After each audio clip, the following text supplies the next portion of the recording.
Percy Jackson and the Lightning Thief, Chapter 4. My Mother Teaches Me Bullfighting. We tore through the night along dark country roads. Wind slammed against the Camaro. Rain lashed the windshield.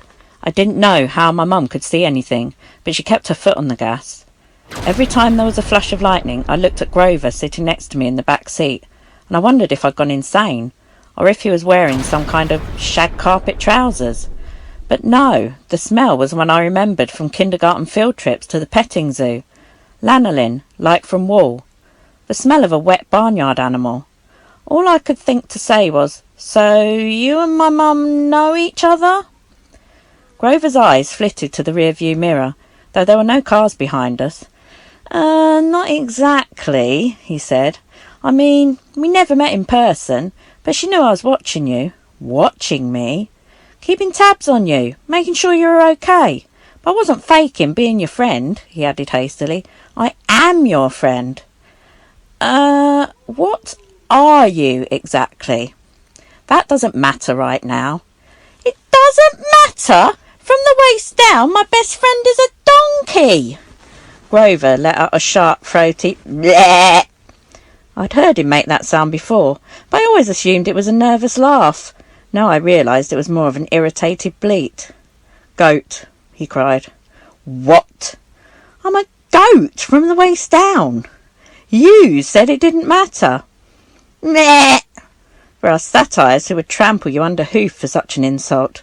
"Whoa, wait. Satires? You mean like Mr. Bruner's myths?" "Were those old ladies at the fruit stand a myth, Percy? Was Mrs. Dodds a myth?" "So you admit there was a Mrs. Dodds?" "Of course. Then why—" "The less you knew, the fewer monsters you'd attract," Grover said. "Like that should be perfectly obvious. We put mist over the human's eyes. We hoped you'd think the kindly one was a hallucination. But it was no good. You started to realise who you are." "Who I— Wait a minute, what do you mean?" The weird bellowing noise rose up again, somewhere behind us, closer than before. Whatever was chasing us was still on our trail. "Percy," my mum said, "there's too much to explain and not enough time. We have to get you to safety." "Safety from what? Who's after me?" "Oh, nobody much," Grover said, obviously still miffed about the donkey comment. "Just the Lord of the Dead and a few of his bloodthirstiest minions." "Grover!" "Sorry, Mrs. Jackson, but could you drive faster, please?" I tried to wrap my mind around what was happening, but I couldn't do it. I knew this wasn't a dream. I had no imagination. I could never dream up something this weird. My mum made a hard left. We swerved onto a narrower road, racing past darkened farmhouses and wooded hills and pick-your-own-strawberries signs on white picket fences. "Where are we going?" I asked. "The summer camp I told you about." My mother's voice was tight. She was trying for my sake not to be scared. "The place your father wanted to send you." "The place you didn't want me to go." "Oh, please, dear," my mother begged. "This is hard enough. Try to understand. You're in danger." "Because some old ladies cut yarn." "Those weren't old ladies," Grover said. "Those were the fates. Do you know what that means? The fact they appeared in front of you. They only do that when someone's about to die." "Whoa! You said you." "No, I didn't. I said someone." "You meant you, as in me." "I meant like someone, not you." "Boys," my mum said. She pulled the wheel hard to the right, and I got a glimpse of a figure she'd swerved to avoid, a dark, fluttering shape, now lost behind us in the storm. "What was that?" I asked. "We're almost there," my mother said, ignoring my question. "Another mile. Please, please, please." I didn't know where "there" was, but I found myself leaning forward in the car, anticipating, wanting us to arrive. Outside, nothing but rain and darkness. The kind of empty countryside you get way out on the tip of Long Island.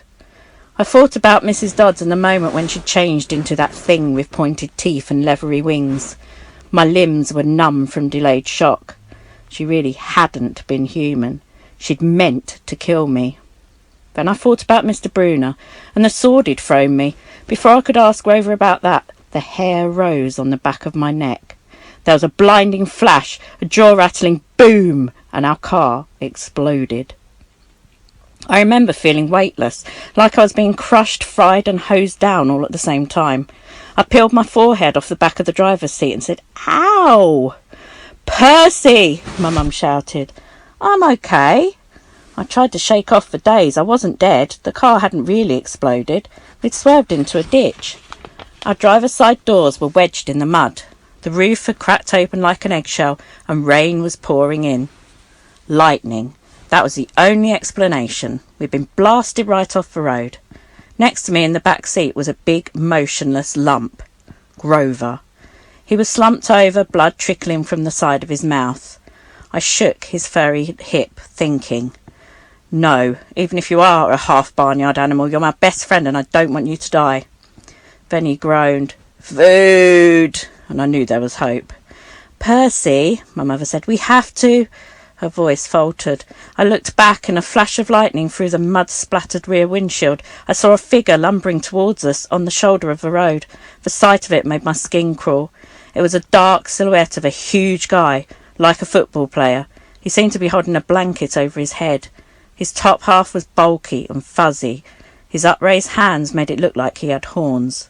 I swallowed hard. "Who is..." "Percy," my mother said, deadly serious. "Get out of the car." My mother threw herself against the driver's side door. It was jammed shut in the mud. I tried mine. Stuck too. I looked up desperately at the hole in the roof.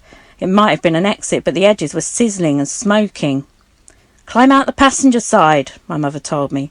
"Percy, you have to run. Do you see that big tree?" What?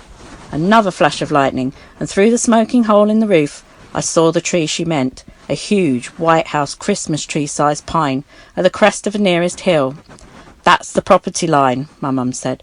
"Get over that hill and you'll see a big farmhouse down in the valley. Run and don't look back. Yell for help. Don't stop until you reach the door." "Mum, you're coming too?" Her face was pale, her eyes as sad as when she looked at the ocean.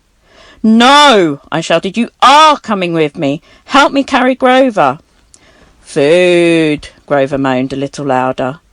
The man with the blanket on his head was coming towards us, making his grunting, snorting noises. As he got closer, I realised he couldn't be holding a blanket over his head because his hands, huge meaty hands, were swinging at his sides. There was no blanket, meaning the bulky fuzzy mass that was too big to be his head was his head, and the points that looked like horns. "He doesn't want us," my mother told me. "He wants you. Besides, I can't cross the property line." "But we don't have time, Percy. Go, please." I got mad then. Mad at my mother, at Grover, the goat, at the thing with horns that was lumbering towards us slowly and deliberately like a bull. I climbed across Grover and pushed the door open into the rain. "We're going together. Come on, Mum." "I told you." "Mum, I'm not leaving you. Help me with Grover." I didn't wait for her answer. I scrambled outside, dragging Grover from the car. He was surprisingly light, but I couldn't have carried him very far if my mum hadn't come to my aid.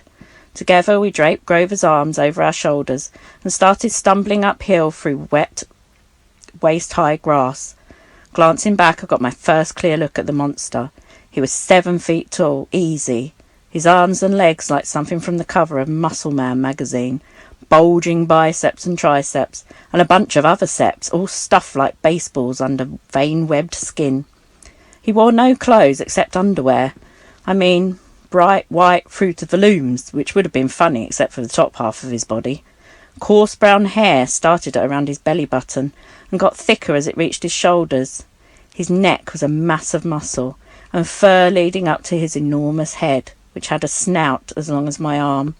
Snotty nostrils with a gleaming brass ring, cruel black eyes, and horns, enormous black and white horns, with points you just couldn't get from an electric sharpener. I recognised the monster all right. He'd been in one of the first stories Mr. Bruner told us, but he couldn't be real.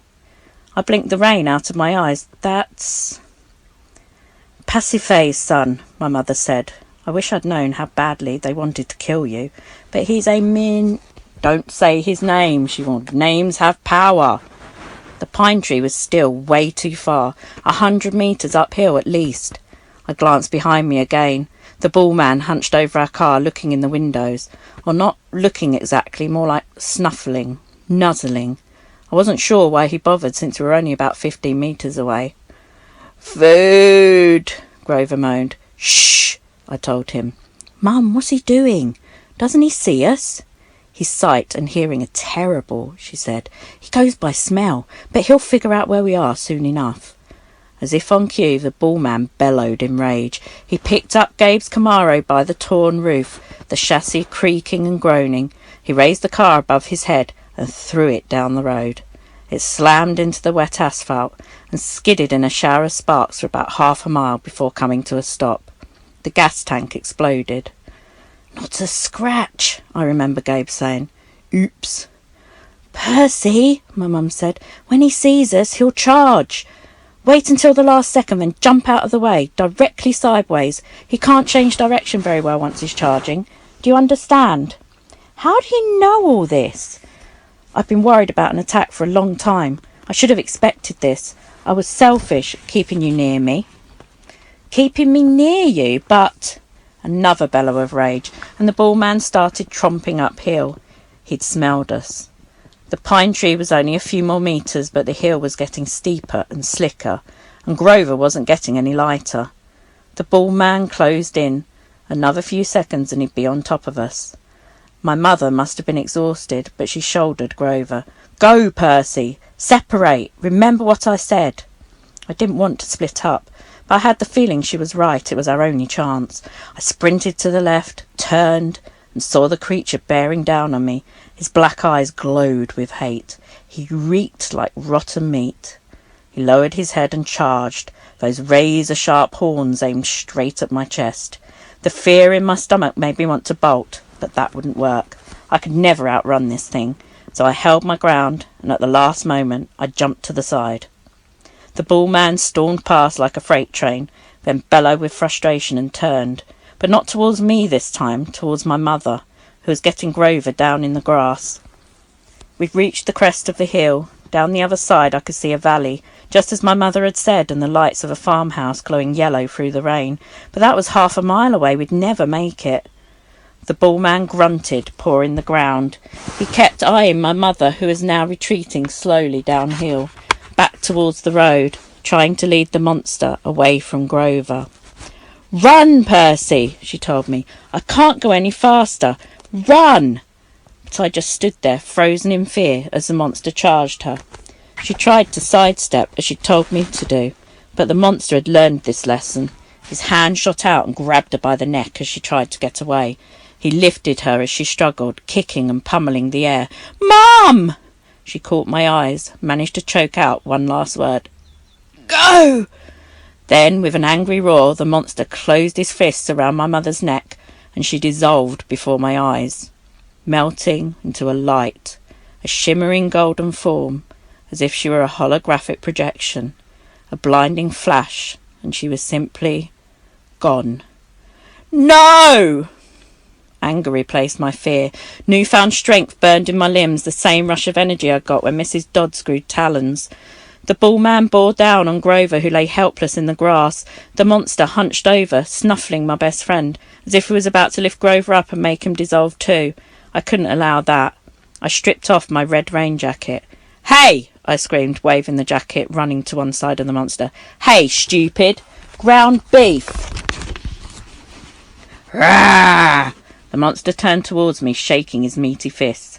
I had an idea, a stupid idea, but better than no idea at all.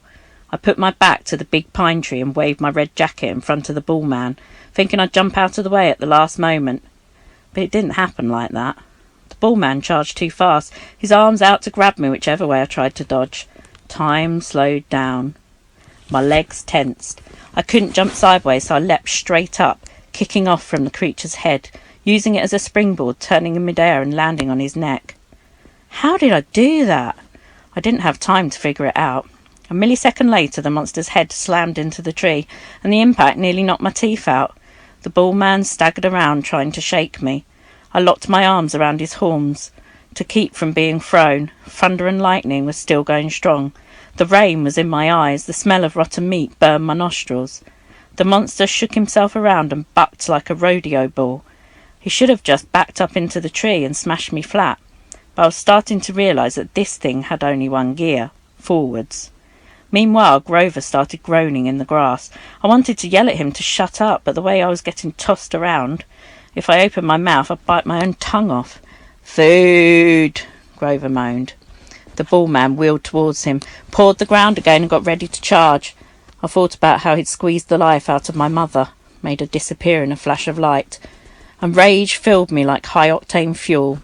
I got both hands around one horn, and I pulled backwards with all my might. The monster tensed, gave a surprised grunt, and then snap! The bullman screamed and flung me through the air. I landed flat on my back in the grass, my head smacked against a rock. When I sat up, my vision was all blurry, but I had a horn in my hands, a ragged bone weapon the size of a knife. The monster charged. Without thinking, I rolled to one side and came up kneeling. As the monster barreled past, I drove the broken horn straight into his side, right up under his furry rib cage. The bullman roared in agony. He flailed, clawing at his chest, then began to disintegrate, not like my mother in a flash of golden light, but like crumbling sand, blown away in chunks by the wind, the same way Mrs. Dodds had burst apart. The monster was gone. The rain had stopped. The storm still rumbled, but only in the distance. I smelled like livestock and my knees were shaking. My head felt like it was splitting open. I was weak and scared and trembling with grief. I'd just seen my mother vanish. I wanted to lie down and cry, but there was Grover needing my help, so I managed to haul him up and stagger down into the valley towards the lights of a farmhouse. I was crying, calling for my mother, but I held on to Grover, and I wasn't going to let him go. The last thing I remember is collapsing on a wooden porch, looking up at a ceiling fan circling above me, moths flying around a yellow light, and the stern faces of a familiar-looking bearded man and a pretty girl, her blonde hair curled like Cinderella's. They both looked down at me, and the girl said, "He's the one. He must be." "Silence, Annabeth," the man said. "He's still conscious. Bring him inside."